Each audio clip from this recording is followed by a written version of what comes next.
والغنيمة من كل بر والفوز بالجنة والنجاة من النار. ربي قنعني بما رزقتني وبارك لي فيما أعطيتني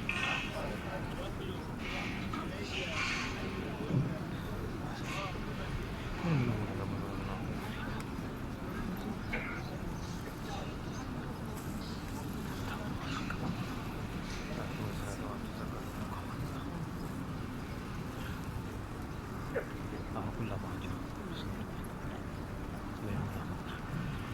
استنتمني. بسم الله، الله أكبر، ولله الحمد. ربنا آتنا في الدنيا حسنة وفي الآخرة حسنة وقنا عذاب النار وأدخلنا لبيك اللهم لبيك لبيك لا شريك لك لبيك